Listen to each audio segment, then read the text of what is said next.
Big boss ಮನೆಯಲ್ಲಿ ಈ ವಾರ ಎಲ್ಲವೂ ಸೊಗಸಾಗಿ ಸಾಗಿದೆ. ಫ್ಯಾಮಿಲಿ ವೀಕ್, ಕಿಚ್ಚನ ಅಡುಗೆ, ಹೀಗೆ ಎಲ್ಲ ವಿಚಾರಗಳು ದೊಡ್ಡಮನೆಯವರಿಗೆ ಸರ್ಪ್ರೈಸ್ ಕೊಟ್ಟಿದೆ. ಹನುಮಂತನ ತಂದೆ ತಾಯಿ ಕೂಡ ದೊಡ್ಡಮನೆಗೆ ಬಂದಿದ್ದಾರೆ.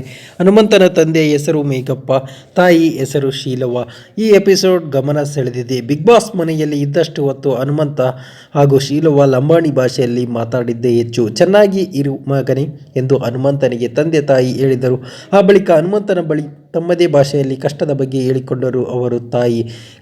ಕಂತು ಕಟ್ಟೋದು ಬಂದಿದೆ, ಕಂತು ಕಟ್ಟಿಲ್ಲ, ಹಣ ಇಲ್ಲ, ಮೆಕ್ಕೆಜೋಳವನ್ನು ಬಸವಣ್ಣ ಸಂದೀಪಿಗೆ ತುಂಬೋಕೆ ಹೇಳಿ ಬಂದೀವಿ ಎಂದರು ಶೀಲವ್ವ. ಮೆಕ್ಕೆಜೋಳನ ಮಿಷನ್ಗೆ ಹಾಕಿದ್ದೀರಾ?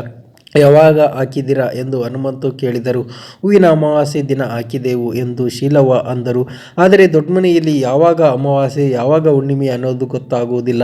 ಹೀಗಾಗಿ ಅಮಾವಾಸ್ಯೆ ಯಾವಾಗ ಆಯಿತು ಗೊತ್ತಿಲ್ಲ ಎಂದರು ಹನುಮಂತು ಆಯಾಗಿ ಇದ್ದಾರೆ, ಸಾಕಷ್ಟು ಹಣ ಮಾಡಿಕೊಂಡಿದ್ದಾರೆ ಎಂದೆಲ್ಲ ಸುದ್ದಿ ಆಗಿತ್ತು.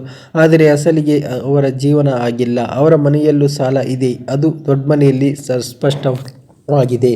ಬಿಗ್ ಬಾಸ್ ಪೂರ್ಣಗೊಂಡ ಬಳಿಕ ಮದುವೆ ನಡೆಯಲಿದೆಯಂತೆ, ಹೌದೇ ಎನ್ನುವ ಪ್ರಶ್ನೆ ರಜತ್ ಕೇಳಿದರು. ಇದಕ್ಕೆ ಹೌದು ಎನ್ನುವ ಉತ್ತರ ಶೀಲವ್ವ ಕಡೆಯಿಂದ ಬಂತು.